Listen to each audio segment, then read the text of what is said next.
श्री राम सहायक अध्यापक PM Shri composite विद्यालय शाहजौरा। आज मेरे दिशा निर्देश में बच्चों ने टीएलएम बनाया है।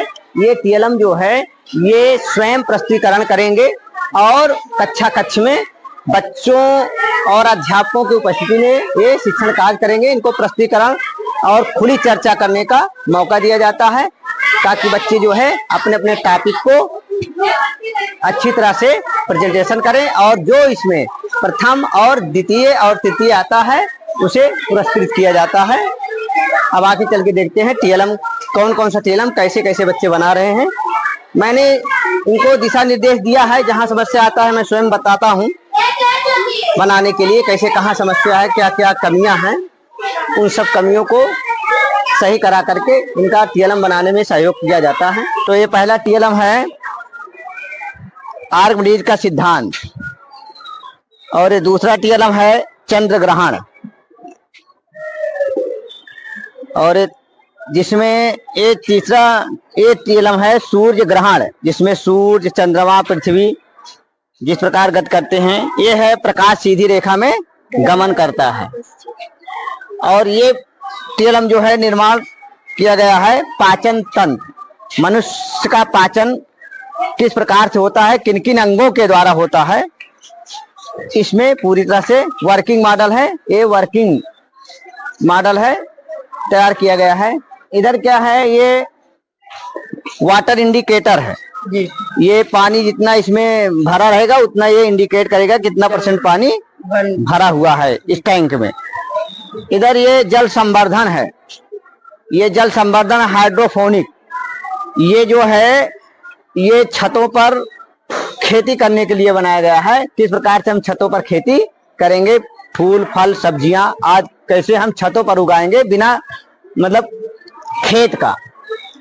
और ये है रेन वाटर हार्वेस्टिंग, ये दोनों रेन वाटर हार्वेस्टिंग है। ये अभी चलिए टीएलएम बच्चे बनाए हैं। ये क्या है, ये हृदय का टीएलएम बना रहे हैं। अभी एक कार चल रहा है, इसको वर्किंग मॉडल बनाओगे ना तुम लोग? ठीक है ना, ये वर्क करेगा ना?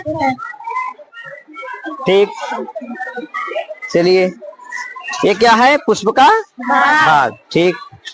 ये क्या है, भारत का मैप, ठीक। ये बल्ब है ना, इसमें लगाइए, इसमें तार और ये सब पूरा वर्क करे जैसे बताया गया उसी तरह आप लोग बनाइए, ठीक है।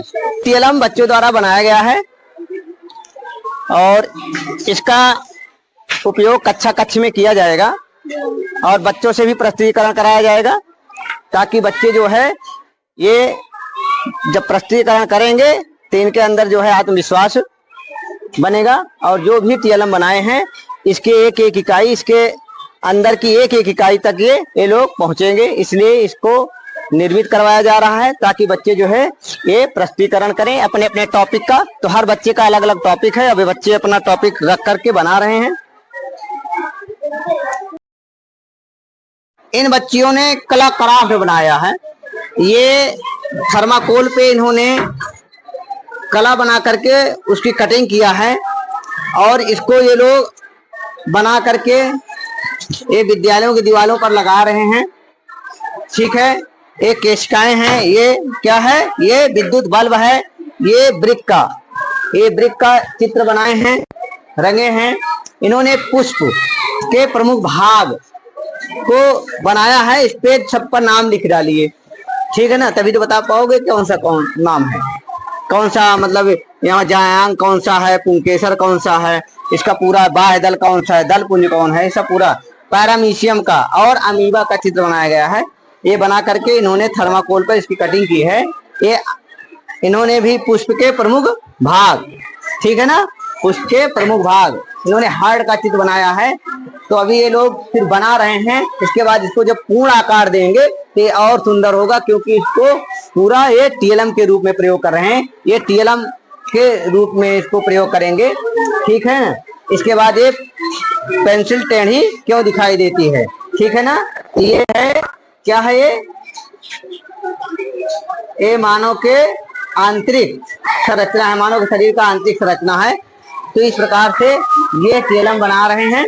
टीएलएम बना करके जब ये तैयार हो जाएगा तीन बच्चों का जो है ये कला और जो क्राफ्ट है ये और सुंदर लगेगा। और ठीक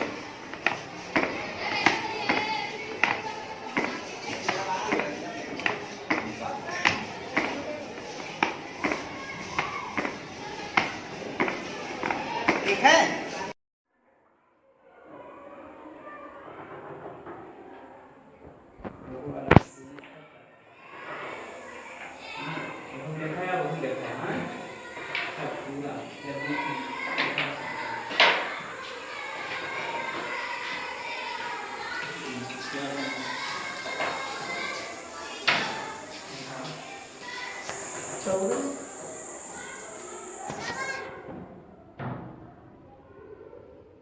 डालो उसमें।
साबित करने के लिए ये थियरम तैयार किया गया है, ठीक है ना।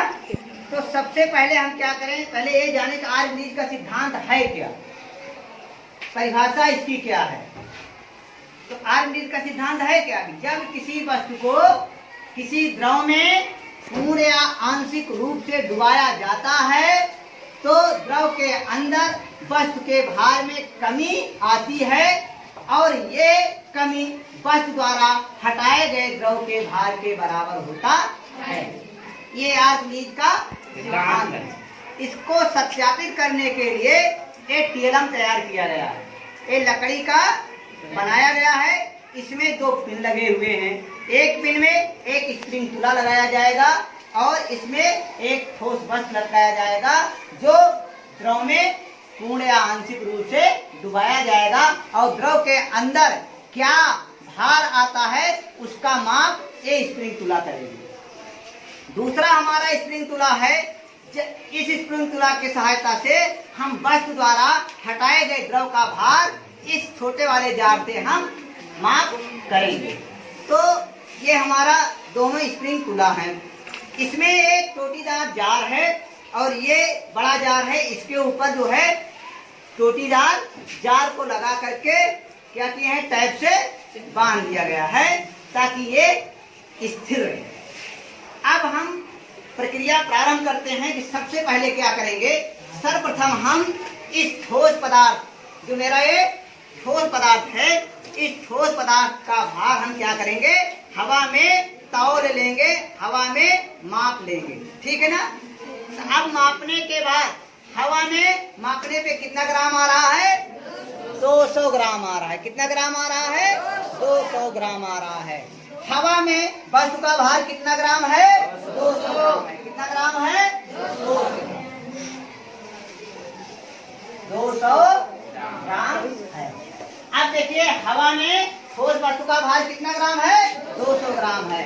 अब इस स्प्रिंग तुला को हम क्या करेंगे, इस पहली वाली पिन से हम लटका देंगे, ठीक।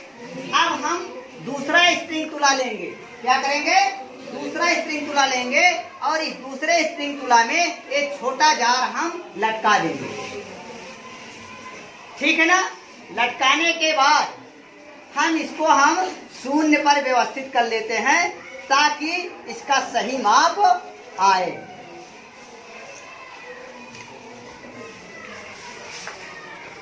ठीक है, इसको हमने माप करके हमने क्या किया, इसको लटका दिए हमने। लटका से क्या करेंगे, भर देंगे, जल से क्या करेंगे, भर देंगे। हमने पूरे जार को जल से भर दिया, ठीक, भर दिया। अब इस छोटे जार को इस चोटीदार जार के सामने हमने क्या किया, व्यवस्थित कर दिया, ठीक है। अब व्यवस्थित करने के बाद अब क्या करेंगे, अब अगला हमारा जो स्टेप है वो इस ठोस पदार्थ को धीरे धीरे हम द्रव में क्या करेंगे, डुबाएंगे, ठीक है। डुबा दिया हमने, देखिए कितना ग्राम बता रहा है। देख, जब डूबी वस्तु द्रव में डूब गई तो उस समय वस्तु का भार कितना है, देखिए 170 ग्राम है। कितना ग्राम है, 170 ग्राम है। द्रव में डूबी हुई वस्तु का भार कितना है, 170 ग्राम है। अब देखिए हवा में वस्तु के भार और डूबी हुई वस्तु के भार में क्या अंतर आ रहा है, क्या आ रहा है, 30 ग्राम का आ रहा है। 200 ग्राम माइनस 170 ग्राम बराबर 30 ग्राम। अब देखिए कम हो रहा है, ज्यादा हो रहा है, कम हो रहा है। अंतर हमारे कितने ग्राम का आ रहा है, 30 ग्राम का आ रहा है। अब हम क्या करेंगे, देखेंगे कि द्रव हमारा एकत्रित छोटे जार में हुआ है, इसका भार कितना ग्राम है, देखेंगे। इसको देखने के लिए हम सबसे पहले क्या करेंगे, कितना ग्राम पाठ्यांक आ रहा है देखेंगे हम। इस स्प्रिंग तुला में कितना ग्राम है, 10, 20, 30 ग्राम। कितना ग्राम है, 30 ग्राम आ रहा है ना। देखिए कितना ग्राम आ रहा है, 30 ग्राम आ रहा है। कितना ग्राम आ रहा है, 30 ग्राम आ रहा है। देखिए हवा में वस्तु का भार एवं द्रव में डूबी हुई वस्तु के भार में कमी कितनी ग्राम की थी? 30 ग्राम का था। और वस्तु द्वारा हटाए गए द्रव का भार कितना ग्राम है? 30 ग्राम का है। ये दोनों आपस में क्या है? बराबर हैं। हवा में वस्तु का भार एवं द्रव में डूबी हुई वस्तु के भार में कमी 30 ग्राम का है। वस्तु द्वारा हटाए गए द्रव का भार भी कितना ग्राम का है? 30 ग्राम का है। इसलिए ये आर्किमिडीज का सिद्धांत है कि जब किसी वस्तु को किसी द्रव में पूर्ण या आंशिक रूप से डुबाया जाता है तो द्रव के अंदर वस्तु के भार में कमी आती है और ये कमी वस्तु द्वारा हटाए गए द्रव के भार के बराबर होता है।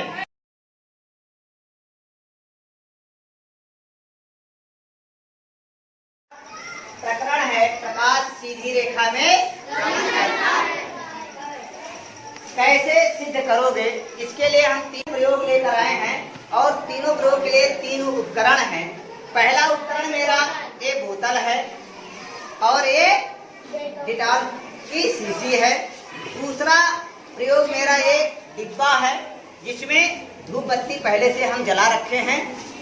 तीसरा प्रयोग मेरा एक कार्डबोर्ड, 3 कार्डबोर्ड हैं जो एक स्टैंड में लगे हैं, जिनके तीनों कार्डबोर्ड के जो बीच के छिद्र हैं एक सीध में, ठीक है ना। तो अब हम पहले प्रयोग या पहले उपकरण से हम ये सिद्ध करेंगे कि प्रकाश कैसे सीधी रेखा में गमन करता है। मेरे पास ये बोतल है जिसमें पानी भरा हुआ है और डिटॉल के कुछ बूंदे हैं और एक लेजर लाइट है मेरे पास। क्या है? लेजर लाइट है।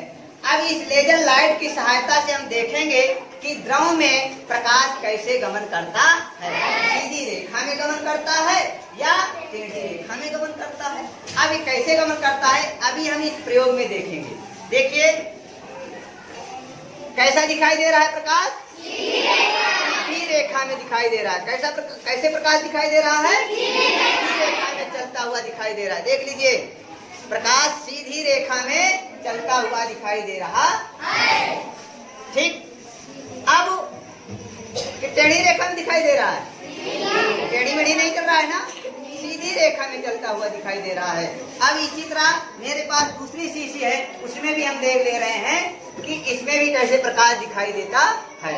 देखिए इसमें भी प्रकाश एकदम सीधी रेखा में चलता हुआ दिखाई दे रहा है। दिखाई दे रहा है ना? देखिए प्रकाश सीधी रेखा में चलता हुआ दिखाई दे रहा है, नहीं दिखाई दे रहा है? दिखाई दे रहा है ना? सब कोई देख लो।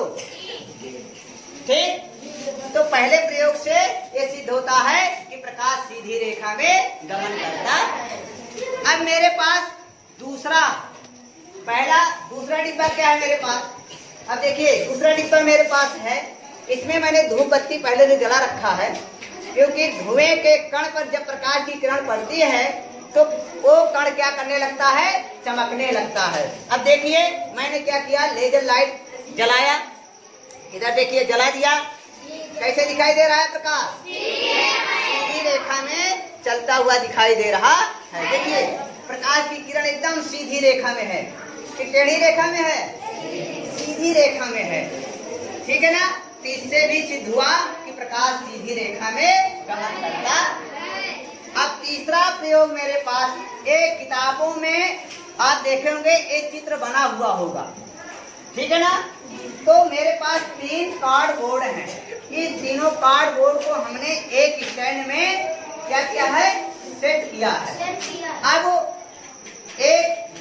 एक कार्डबोर्ड ए है, दूसरा कार्डबोर्ड ए है, तीसरा कार्डबोर्ड ए है और इन तीनों कार्डबोर्ड में एकदम मध्य में एक छिद्र है, जो तीनों कार्डबोर्ड के छिद्र एक सीध में, ठीक है ना।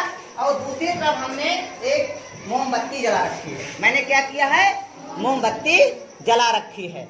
अब इस मोमबत्ती का प्रकाश हम इस दूसरे सिरे से देखेंगे, क्या प्रकाश दिखाई दे रहा है? देखिए प्रकाश दिखाई दे रहा है, दिखाई दे रहा है।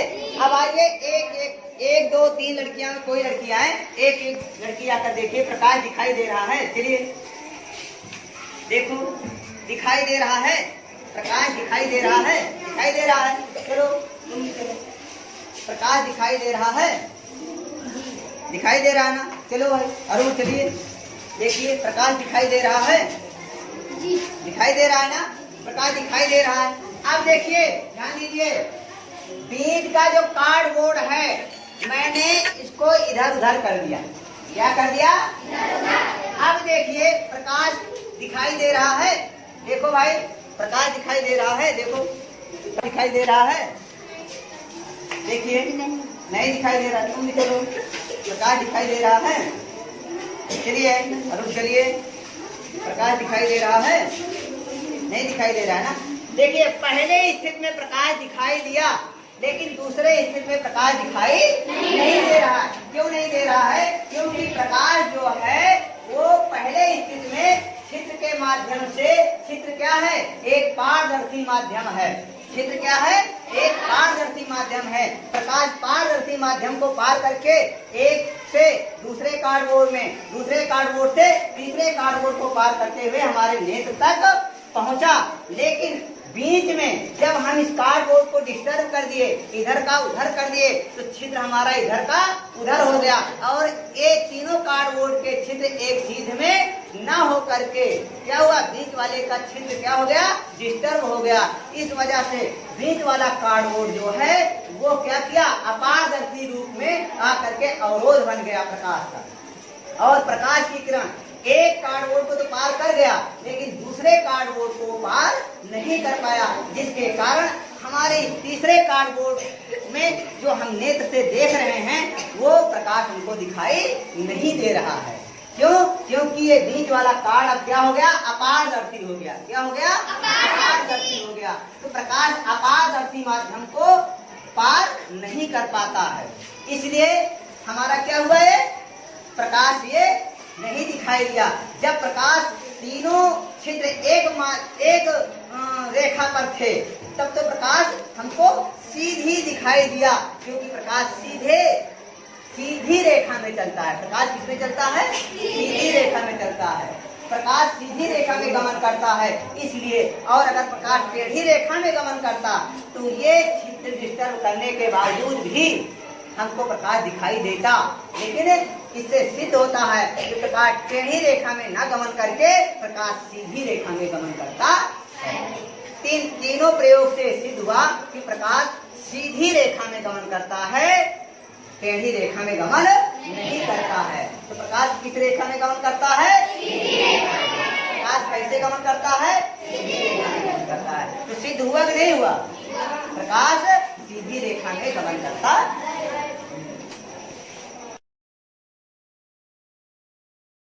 सिद्धांत के सत्यापन के विषय में बताऊंगा।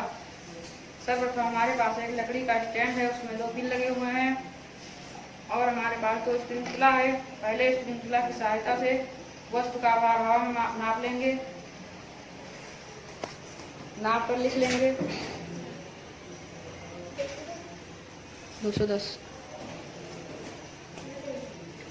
पहले पिन से लटका देते हैं। दूसरे स्प्रिंकलर की सहायता से छोटा जार लटका कर जीरो बैलेंस पर करके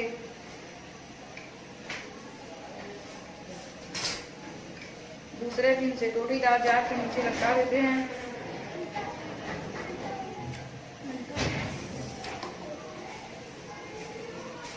अब टोटीदार जार में पानी भर देते हैं।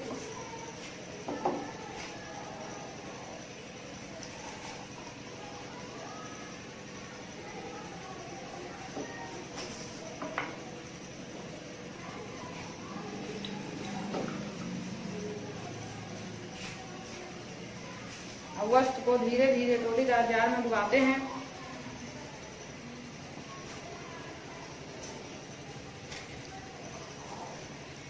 अब देखते हैं वस्तु द्वारा कुछ भार निकलकर छोटे जार में एकत्रित हो जाता है। अब वस्तु का भार अंदरों के अंदर देखकर स्प्रिंकलर में देखकर लिख लेते हैं।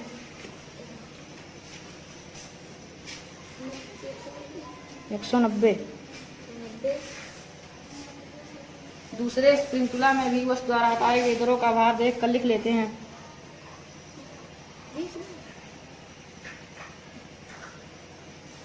20 ग्राम।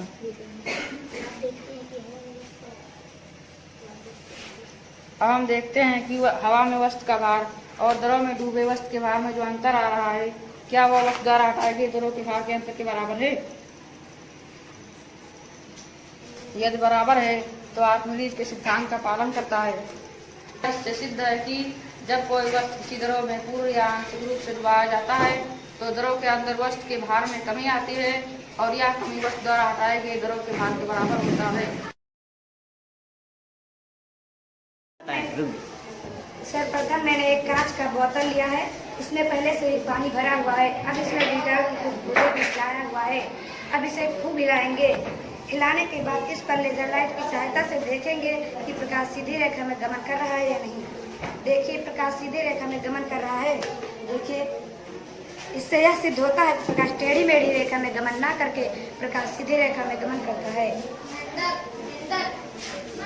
पन्नी लगा हुआ है डिब्बा, जिसमें एक तरफ छिद्र किया हुआ है और इसमें धूप बत्ती पहले से जलाकर रख दिया गया है, जिसमें हम लेजर लाइट की सहायता से जलाकर देखेंगे कि प्रकाश सीधी रेखा में दिखाई दे रहा है।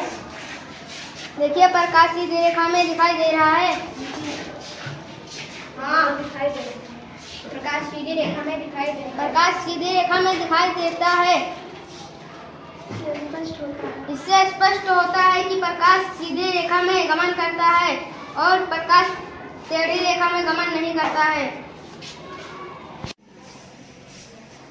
मैंने एक स्टैंड लिया जिसमें 3 कार्डबोर्ड लगा हुआ है। तीनों कार्डबोर्ड के बीच में छिद्र किया हुआ है। एक तरफ टॉर्च जलाकर देखते हैं कि प्रकाश दिखाई दे रहा है। आइए देखिए, प्रकाश दिखाई दे रहा है जी। अब बीच के कार्डबोर्ड को इधर उधर कर देते हैं। अब देखिए, प्रकाश दिखाई दे रहा है। आइए देखिए, प्रकाश दिखाई दे रहा है नहीं, क्योंकि बीच में अपारदर्शी माध्यम आ जाने के कारण प्रकाश दिखाई नहीं दे रहा है। यदि प्रकाश टेढ़ी रेखा में चलता तो टॉर्च का प्रकाश काट के इधर उधर कर देने पर भी दिखाई देता, लेकिन प्रकाश टेढ़ी रेखा में गमन न करके प्रकाश सीधी रेखा में गमन करता है।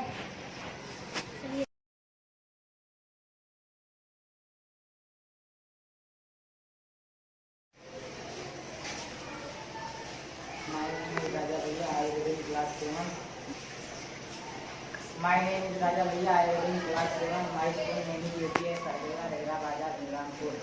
मैं आज आप लोगों को ग्रहण के विषय में बताऊंगा। सूर्य जब पूर्णिमा की रात में सूर्य और चंद्रमा के मध्य पृथ्वी एक सीध में होती है, तब चंद्रमा सूर्य द्वारा बनी पृथ्वी की प्रकाशछाया से होकर गुजरता है, जिससे चंद्रमा तक सूर्य का प्रकाश नहीं पहुंच पाता है, अतः चंद्रमा दिखाई नहीं देता है। इस घटना को चंद्र ग्रहण कहते हैं।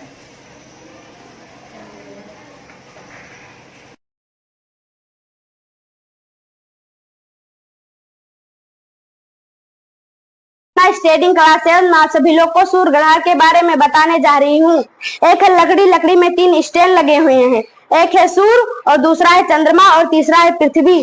सूर्य किसकी चक्कर लगाता है? सूर्य ग्लेसी का चक्कर लगाता है। चंद्रमा किसकी चक्कर लगाता है? चंद्रमा पृथ्वी का चक्कर लगाता है। पृथ्वी किसकी चक्कर लगाती है? पृथ्वी सूर्य की चक्कर लगाती है। इसी प्रक्रिया में जब सूर्य और पृथ्वी के बीच चंद्रमा आ जाती है, इस स्थिति में पृथ्वी पर चंद्रमा की छाया पड़ती है और सूर्य का प्रकाश आंशिक या पूर्ण रूप से ढक जाता है। इसी प्रकार खगोलीय घटना को सूर्य ग्रहण कहते हैं। सूर्य ग्रहण में अमावस्या के दिन होता है। Thank you.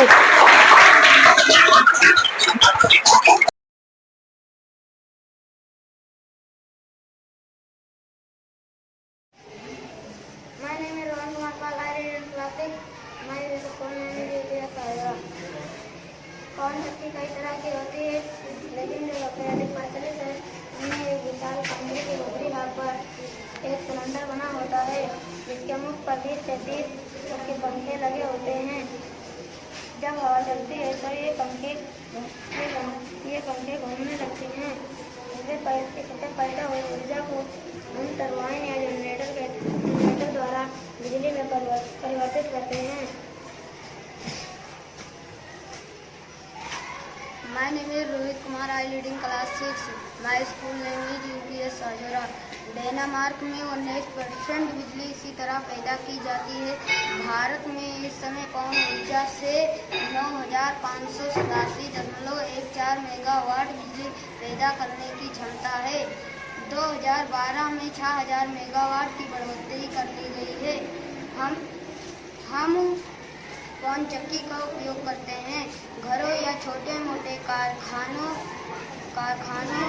या मशीनें चलाने के लिए पवन चक्की का उपयोग करते हैं एवं हम पवन चक्की से घरों में टीवी बल्ब आदि पंखे चलाते हैं।